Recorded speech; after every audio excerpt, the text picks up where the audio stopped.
Hello, this is Roger from MSC Mission Office. This is Mission Alive.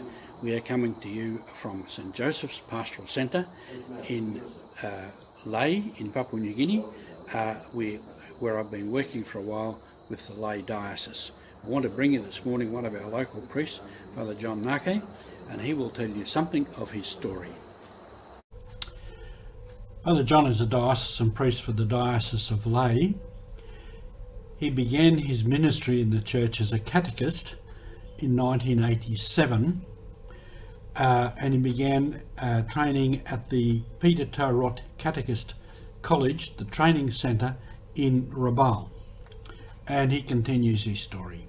After graduating, after 2 years, I work in various parishes in the Archdiocese of Rabaul. I work in Baria Kilenge, and then Guma, Uvol, and Bunamarita. I enjoyed my work as a catechist. I've been loyal to my parish priest in those days. At Kilenge, I work with Father Theo Boima.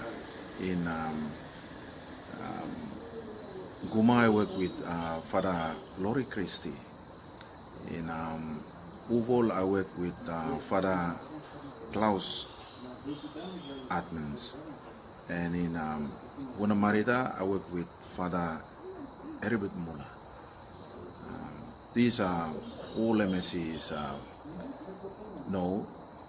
three MSC and one diocesan priest. At Rabaul, I joined the John of God Brothers.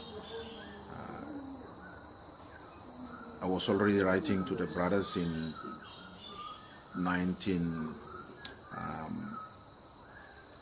from 1990 already, and then I was contacting with them until after the eruption in 1994.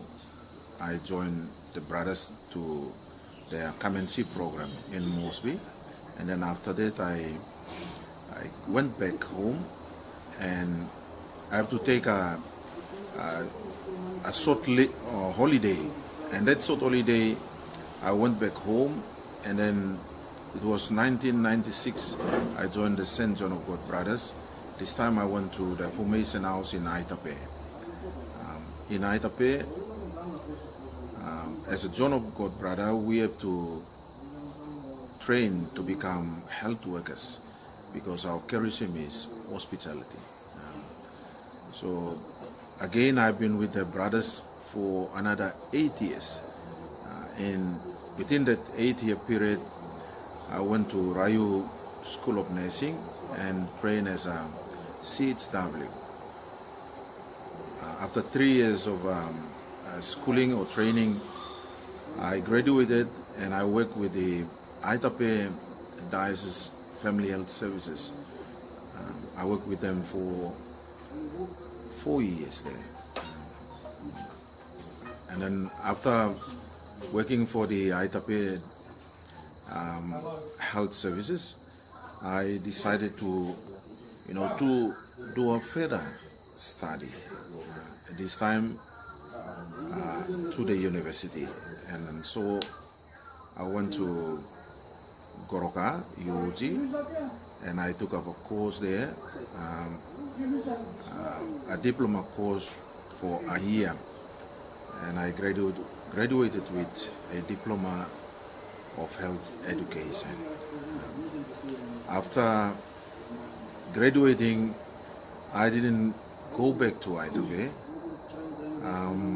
because I already left the order of the hospitality in 2000, beginning of 2004 and 2005. I went to the UOG to study there.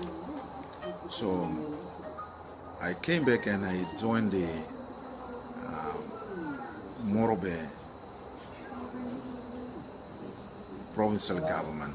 This time I taught at CSE High School for a year, and then I left and I came back and I did some work in Lae with the provincial health logistics for another year. After that, I was thinking maybe this time I have to go back to the mission. So I talked to Father Jeffrey Lee.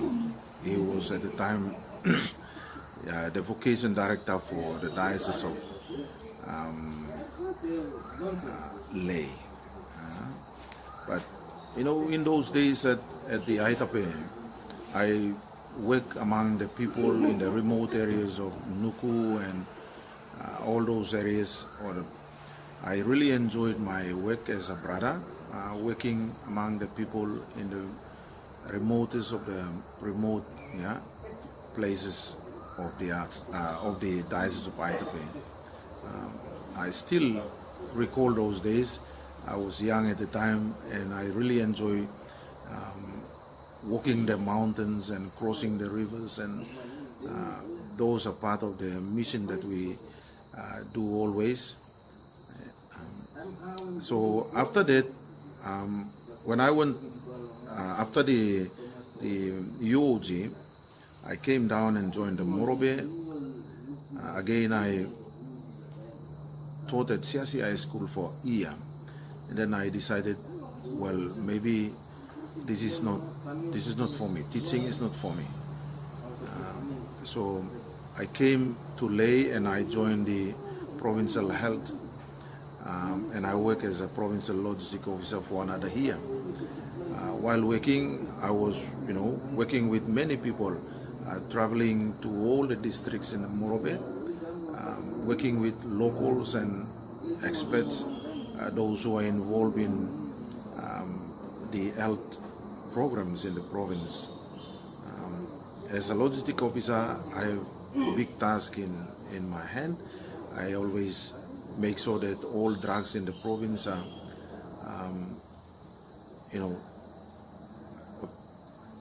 we don't need to have shortage of drugs. We have to keep all our hospitals having enough medicines for all patients. And then, like I said, I was thinking maybe this one too is not my call. John, at this stage of his life, has had many different experiences, many different trainings and ministries. He will be back with us to continue his interesting story. Thanks for being with Mission Alive today.